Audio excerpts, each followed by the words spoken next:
Hello මගේ ආදරණීය යාළුවනේ ගොඩක් කාලෙකින් මම ඔයාලත් එක්ක මේ vlog එකකින් එකතු වෙන්නේ. ඉතින් හොඳටම රස්නේ කාලයක්. ඉතින් මම අද ඔයාලත් එක්ක අපේ ගෙවත්තේ වගා කර තියෙන පොඩි භෝග වර්ගයක් ගැන බෙදා ගන්න තමයි මම මේ හදන්නේ. ඉතින් හැමෝටම තියෙන පොඩි ඉඩක හරි අපිට පුළුවන් විදිහට මේ විදිහට දේවල් හදාගත්තාම අපි හිතනවා ඒක අපිට හොඳම අවශ්‍ය වෙලාවදී ඒක අපිට ප්‍රයෝජනයක් වෙයි කියලා. ඉතින් පැපොල් ඔයාලා දැක්කේ වගේම දෙහි නිවිති ඒ වගේම ලොකු ප්‍රමාණයෙන් නෙවෙයි නමුත් පොඩි ප්‍රමාණයෙන් හරි අපිට අවශ්‍ය විදියට මෙහෙම වවා ගත්තා මේක ලොකු ප්‍රයෝජනයක් වෙනවා කියලා මම හිතනවා. ඉතින් මේ උග්ගස් පැලයක් දැන් තව චුට කාලෙකින් ඒකේ උගස් ගන්න පුළුවන්. එතකොට අපි මඤ්ඤොක්ක වවලා තිනවා. එතකොට තක්කාලි එතකොට තක්කාලි වර්ග ඒ කියන්නේ තක්කාලි තැන් දෙක තුනකටම වවලා තියෙනවා. ඉතින් මිරිස් ඒ වගේම අර හොඳ සැර මිරිස් කියන්නේ ඒ මිරිස් වර්ග එතකොට ඔයාලා මේ දකින්නේ හාතවාරිය වැලක් ඒ වගේම මේක ඇවිල්ලා සැපතිල්ල ගහක්. එතකොට සැපතිල්ල ගහක් තියෙනවා. ඒ වගේම දෙහි තව පොඩි පැලයක් තියෙනවා. එතකොට අනෝදා. එතකොට ඒකේ අනෝදා ගහේ නම් ආවා මේ ළඟදි ගෙඩියක්. හරිම රසයි ඇඹුල් ගතියකුත් එක්ක ඉන්නේ. මම මේ කල්පනා කරේ මෙච්චර රස්නේ වෙලාවෙත් මේ බැම්මේ තියෙන මේ හැදෙන්න මේ පැලවලේ මල් හරිම ලස්සනට පිපිලා තියෙනවා නේද කියලා. ඉතින් මගේ යාළුවෝ හැම හොඳින් ඉන්නවා කියලා මම හිතනවා. ඉතින් ගොඩ කාලෙකින් මම වීඩියෝ එකක් ඔයාලත් එක්ක බෙදාගන්නේ. ඉතින් මේක ඇවිල්ලා කොච්චි පැලයක්. දැන් කොච්චි හරිම ගාණක්. ඉතින් තාම මේකේ පොඩියට තමයි එයාලගේ පළදාව අපිට දෙන්නේ. එතකොට මේක කෝප පැලයක්. මැල්ලුම් කන්න හොඳ ගුණ මැල්ලුම් වර්ගයක් කෝප කියන්නේ කෝපදාලු. එතකොට මේක ඇවිල්ලා මුරුංගා කතර මුරුංග නෙමෙයි අනිත් මුරුංග වර්ගය. හරිම ගුණ කෑමක්. ඉස්සු හදද්දී අපි අර ඉස්සුවල තියෙන උෂ්ණය කියන්නේ ඉස්සුවල තියෙන සැර බාල වෙන්න කියලා අපි ඒක එකතු කරනවා. එතකොට තව තියෙන කුපමේනිය. කුපමේනි සම්බෝලෙත් කන්න පුළුවන් හරිම රස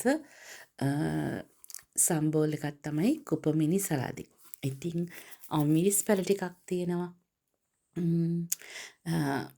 තව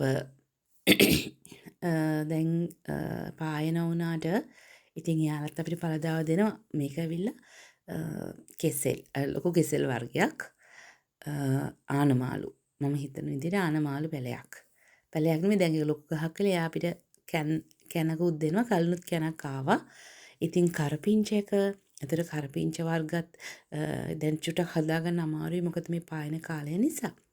ඉතින් මේක ඇවිල්ලා තුඹ කරවිල කියලා තියෙන්නේ ගොඩක් ගණන් මේ එළවලුව. ඒ කියන්නේ අර ගොඩක් අඩු ප්‍රමාණයක් නේ තුඹ කරවිල පොලේ උනත් දකින්න තියෙන්නේ. ඉතින් මේ තුඹ කරවිල පැලයක් ගෙඩි හැදෙනවා ඒකේ. මේ අපේ ගොටුකල පාත්තික වගේම තව පෝච්චි වලත් හිටවල තියෙනවා. ඉතින් මේක කැකිරි. දැන් කැකිරි වල මලුත් ඇවිල්ලා තියෙන්නේ.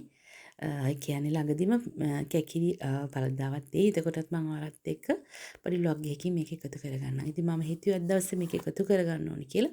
පොඩි ඉඩකටක් තියෙන අයට උනත් දැන් අපි ඉන්නේ ටවුන් එකක. නමුත් අපිට තියෙන පොඩි ඉඩ ප්‍රමාණය අපි පුළුවන් විදියට මේ විදිහට චූටි දේවල් අවශ්‍ය දේවල් ඒ කියන්නේ ඉක්මනට හදාගන්න පුළුවන් දේවල් වවාගෙන තියෙනවා. මේක ඇවිල්ලා තෙබු මේ ඇවිල්ලා හොඳම තෙබු වර්ගය. ඒ කියන්නේ අර තෙබු ගහේ අර මුල රතු පාට එක. ඉතින් මේ තෙබු පැලේ හරි අමාරුයි හදාගන්න. බලන්න ඒක අර කොළ නිදි වගේ තියෙන ඒක අවුවසාර වැඩි කමට තමයි එහෙම වෙලා තියෙන්නේ. ඉතින් මෙතන තියෙනවා කරවිල. මම ඔයාලත් එක්ක අන්තිමටම තව බෙදාගෙන තියෙනවා කරවිල. ඒ කියන්නේ මේකේ පොඩි ආපු ගෙඩියක්. මේක ඇවිල්ලා අර තද කොළ කරවිල එක නෙමෙයි කියන්නේ ලයිට් ග්‍රීන් වගේ තියෙන කරවිල එක. සුදුට හුරු කරවිල තියෙන්නේ. ආන්න ඒක තමයි මේ කරවිල වැල.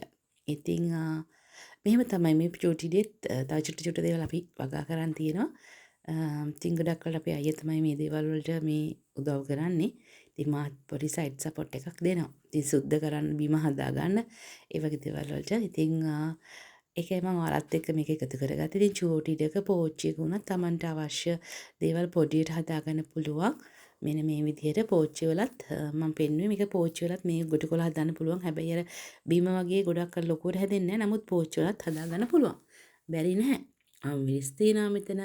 එතකොට තක්කාලි තියෙනවා. එතකොට මේක ඇවිල්ලා අර චූටි දොඩම් ඒ කියන්නේ අර බොන අර හීන් නාද කියන්නේ ඒවට මම ඒක හරියට නම නාරන් වර්ගයක් චූටි නාරන් ගෙඩි පොඩි නාරන් වර්ගයක්. ඉතින් ඒකෙත් අපිට පළදාව ඇවිල්ලා තියෙනවා. මේකත් කරවිල පැලයක්.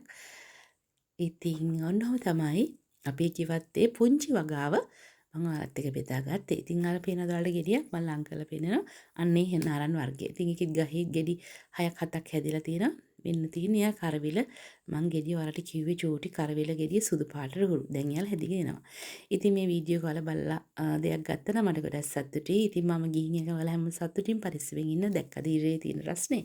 ඉතින් හැමෝටම ගොඩක් ආදරේ හැමෝම පරිස්සමෙන් ඉන්න හැමෝටම දෙවි පිහිටයි සතුටින් ඉන්න